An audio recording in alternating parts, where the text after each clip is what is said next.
خوب اچھی طرح سمجھو کہ اللہ تعالیٰ نے جو ہمیں پیدا کیا ہے نا، اس پیدائش کا بڑا مقصد ہے کہ اللہ اور بندے کا تعلق مضبوط ہو جائے. تو یہ تعلق بولنے سے نہیں ہوتا، یہ تعلق تنہائی میں عبادت کرنے سے ہوتا ہے. تبھی قرآن کیا کہہ رہا ہے؟ ہدی للمتقین، یہ کتاب ہدایت ہے پرہیزگار لوگوں کے لیے، یعنی جو پرہیزگار بننا چاہتے ہیں. الذین یقیمون الصلاۃ، ان کی سب سے پہلی علامت یہ ہے کہ وہ لوگ نماز کو قائم کرتے ہیں. تو اللہ سے تعلق پیدا کرنے کے لیے سب سے مضبوط چیز کیا ہے؟ نماز ہے. اس کے بغیر اللہ سے ریلیشن قائم نہیں ہوتا. نالج میں اضافہ ہو جائے گا، معلومات بڑھ جائیں گی. تو آج سے عزم کریں. دیکھو نماز کی ابتدا فرض سے ہوتی ہے. نبی صلی اللہ علیہ وسلم نے فرمایا کہ انسان جتنا اللہ کے قریب اس عبادت سے ہوتا ہے جو اللہ نے فرض کی ہے، اتنا تقرب کسی اور چیز سے حاصل نہیں کر سکتا. حضرت عمر نے دیکھا کہ ایک صحابی کے بارے میں پوچھا، فجر میں نہیں تھے. کسی نے کہا کہ وہ ساری رات عبادت کرتے رہے، آنکھ لگ گئی تھی. تو حضرت عمر نے فرمایا کہ ساری رات سوتے رہتے اور فجر کی نماز جماعت سے پڑھ لیتے، یہ زیادہ محبوب ہے اللہ کو اس بات سے کہ ساری رات عبادت کریں. کیوں؟ ساری رات عبادت فرض نہیں تھی. فجر کی نماز جماعت سے پڑھنا کیا ہے؟ وہ فرض ہے. تو فرائض کے بعد پھر نوافل ہیں، اور نوافل کی کثرت نبی صلی اللہ علیہ وسلم نے فرمایا کہ انسان کثرت سے عبادت کرتا ہے اپنے ضروری کاموں سے کو نمٹا کے. فرمایا کہ اتنی عبادت کرتا ہے کہ یہاں تک اللہ تعالیٰ فرماتے میرا ایسا محبوب بن جاتا ہے کہ میں اس کی آنکھ بن جاتا ہوں جس سے وہ دیکھتا ہے، میں اس کے کان بن جاتا ہوں جس سے وہ سنتا ہے، میں اس کے ہاتھ بن جاتا ہوں جس سے وہ پکڑتا ہے، میں اس کے پاؤں بن جاتا ہوں جس سے وہ چلتا ہے. یعنی یہ مبالغہ ہے. کیا مطلب؟ کوئی کام اس کا پھر میری مرضی کے خلاف نہیں ہوتا. ایسی اللہ کی محبت اسے ملتی ہے. تو بھائی عمل کے لیے صرف علم کافی نہیں ہے، اللہ سے تعلق ضروری ہے. اور یہ خوب اچھی طرح سمجھ لیں، یہ جو آج ڈپریشن، اسٹریس، ٹینشن، یہ سب چیزیں ہیں نا، یہ مسئلے گولیوں سے حل ہونے والے نہیں ہیں، یہ نفسیاتی ڈاکٹروں سے حل ہونے والے نہیں ہیں. اس کا قرآن میں اللہ نے ایک ہی علاج بتایا، فرمایا الا بذکر اللہ تطمئن القلوب. اللہ کا لفظ دیکھو، اللہ کا مطلب خبردار. دیکھو قرآن اگر ایک اعلان کر رہا ہے تو اس کے پیچھے خبردار کا لفظ لگانے کی ضرورت نہیں ہے، بس اللہ کی طرف سے اناؤنسمنٹ کافی ہے. وہ اتنی اناؤنسمنٹ بذکر اللہ تطمئن القلوب کہ اللہ کے ذکر سے لوگوں کو دلوں کو سکون ملتا ہے.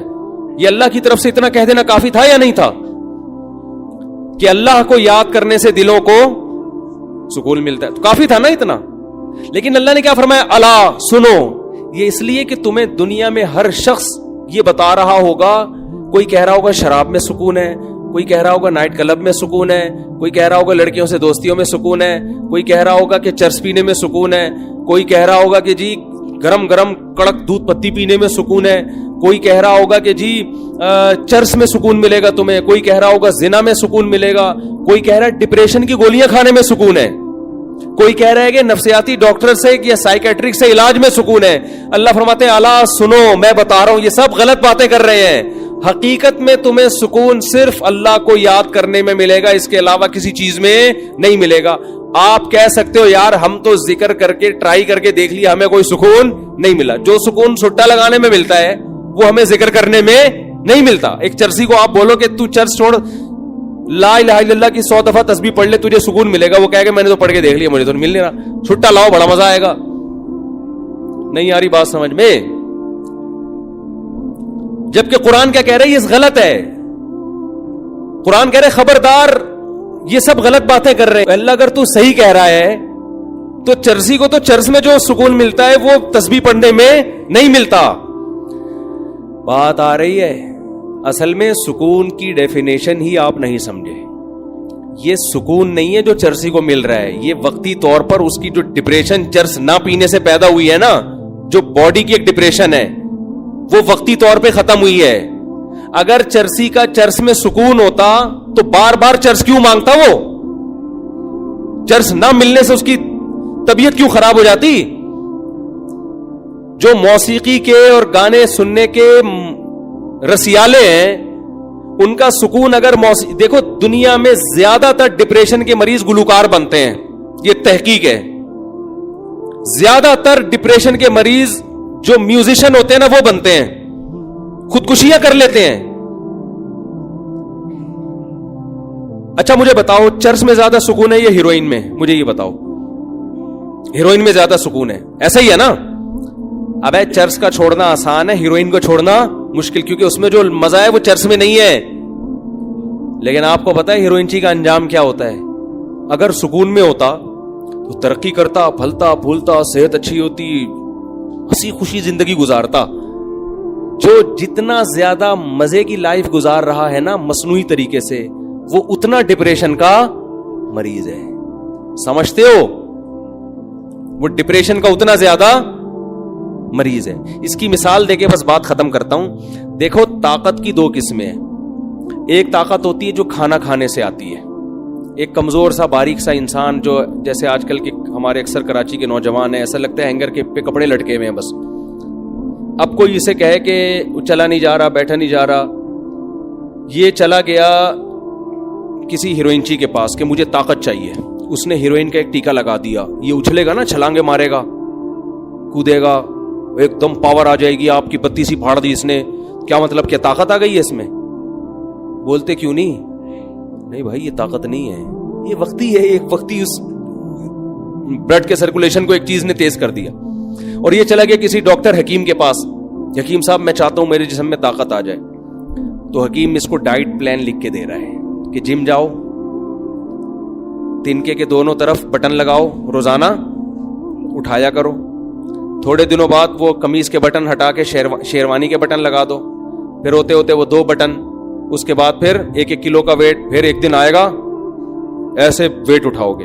اور اس دوران یہ پلان، اتنے انڈے کھانے، اتنی روٹیاں کھانی ہے. اب وہ کہہ رہا ہے یار اس دن چرسی نے ٹیکا لگایا تھا، میں زبردست طاقت آ گئی تھی میری باڈی میں. اور یہ جو ڈاکٹر صاحب بتا رہے ہیں آج میں جم گیا تو جانے کے بعد بجائے طاقت آنے کے میں تو بالکل ہی پڑ گیا زمین پہ.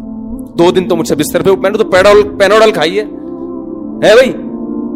اور یہ جو اس نے مرغے شرغے بولے تھے وہ میں نے کھائے، میرا تو پیٹ خراب ہو گیا. تو ڈاکٹر کیا بولے گا؟ ابے وہ طاقت نہیں ہے، وہ چرسی نے چرس کا ایک ٹیکا لگا دیا تجھ میں جو تو 2 منٹ اچھل رہا ہے. وہ تھوڑے دنوں میں جتنا ہے نا، ابھی تو ہینگر پہ کپڑے نظر آ رہے ہیں، ہینگر بھی غائب ہو جائے گا تھوڑے دنوں میں، صرف کرتا شلوار رہ جائے گا. تو نظر نہیں آئے گا، تو محسوس ہوگا لوگوں کو، حقیقت محسوس ہوگا کہ کوئی بندہ تھا، رہے گا نہیں تو. اور میں جو طریقہ بتا رہا ہوں نا، اس میں وقتی طور پر تو بور ہو رہا ہے، درد بھی ہو رہا ہے، پین بھی ہو رہا ہے، ذرا کر کے دیکھ. 1-2 سال کے بعد دیکھنا، آج تو بٹن اٹھا رہا ہے، ٹھیک ہے نا، 1-2 سال کے بعد دیکھنا تیری قمیضیں پھٹنے لگیں گی. لوگ بولیں گے کرتا شلوار تھا، اب نہیں ہے، اب بندہ ہے، کرتا پتہ نہیں کہاں گیا اس کا. تو یاد رکھو اللہ کے ذکر سے جو سکون ملتا ہے وہ ایسا نہیں ہوتا کہ آج بیٹھ گئے آپ نے، آج ایک تسبیح پڑھ لی، آج نماز پڑھ لی. کنٹینیو ایک کام کریں، یہ نیچر ہے، انسان کی فطرت ہے رب کی عبادت کرنا. اس ٹریک پر جب آئے گا تو آہستہ آہستہ آہستہ آہستہ اس کا دماغ فریش ہو جائے گا، آہستہ آہستہ اس سکون میں جائے گا.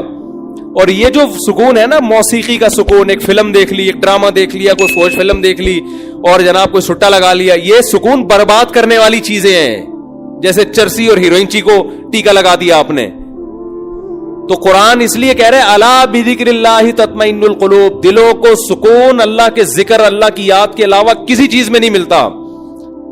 کر کے تو دیکھو، ایسا نہیں ہوگا کہ آج تسبیح پڑھ لی تو ایک دم فٹ فاٹ ہو گئے، ٹھیک ہے نا. اللہ سے دل لگاؤ، کیونکہ دلوں پہ طاقت کس کی ہے؟ اللہ کی ہے. تو وہاں سے موٹیویشن ملے گی آپ کو. وہ سب اپنے آپ کو حوالے کر دو اس کے. انگریزوں نے بڑی تحقیقات کی. ہمارے ایک ریلیٹو ہیں امریکہ میں، انہوں نے کہا کہ گورے کہتے ہیں کہ یار یہ مسلمان قیدی جب جیل میں ہوتے ہیں نا، اکثر ڈپریشن میں نہیں جاتے. یہ پہلے زمانے کے قیدیوں کی بات ہے. اور جو غیر مسلم ہوتے ہیں وہ خودکشیوں پہ آ جاتے ہیں. انہوں نے کہا کہ وجہ اس کی ہے کہ یہ مسلمانوں کے اپنے جیل کے اندر معمولات شروع، کوئی قرآن حفظ کر رہا ہے، کوئی تہجد پڑھ رہا ہے، کوئی جناب کوئی تسبیح کر رہا ہے، صحیح ہے نا، یہ اللہ اللہ کرنے میں لگ جاتے ہیں اس میں. دیکھو جو چیز آپ کو تنہائی میں سکون نہ دینا, جس آدمی کو ہر وقت لوگوں کا مجمع چاہیے سکون کے لیے, تو سمجھ لو کہ یہ آرٹیفیشل سکون ہے. ہم نے اہل اللہ کو دیکھا ہے اکیلے میں سکون سے بیٹھے ہوئے ہیں, جو کہ آج کل کوئی بھی نہیں بیٹھ. اکیلے میں سکون جب ہوتا ہے جب آپ اللہ سے دل لگا لو.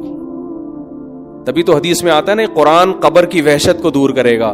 کیوں؟ آپ دنیا میں تنہا تھے, اکیلے تھے, آپ نے قرآن سے دوستی لگا لی, تلاوت کرتے تھے آپ. سعودی عرب کے بڑے عالم تھے شیخ بن باز رحمہ اللہ تعالی, ان کے بارے میں سنا کہ اتنا زیادہ ذکر کرتے تھے کہ بیت الخلاء میں جب جاتے تو زبان کو دانتوں سے بند کر لیتے تھے, کیونکہ وہ آٹومیٹک ذکر ہوتا تھا. یہی بات یہاں بر صغیر کے ایک عالم گزرے, قاری فتح محمد رحمہ اللہ تعالی, ہمارے شیخ مفتی رشید احمد صاحب کے خلیفہ تھے. وہ قرآن کی تلاوت اتنی زیادہ کرتے تھے کہ جب بیت الخلاء یا واش روم جاتے تو زبان کو دانتوں سے دبا لیتے, کیونکہ آٹومیٹک ان کی زبان پہ تلاوت شروع ہو جاتی. ہم نہیں کہہ رہا کہ آپ اتنے بڑے بزرگ بنے, میں کہہ رہا ہوں بھائی فرض تو پڑھ لو نا. کیا خیال ہے؟ کتنا اچھا لگتا ہے یار, صبح انسان نہا دھو کے منہ صاف ستھرا کر کے نیٹ کلین ہو کے اللہ کے گھر کی, وہ وقار زکا کا نام تو سنا ہوگا سب لوگوں نے, ان کا میں نے محترم کا ایک کلپ دیکھا, مجھے خیال ہوا یار یہ بیان میں بتانے کا ہے.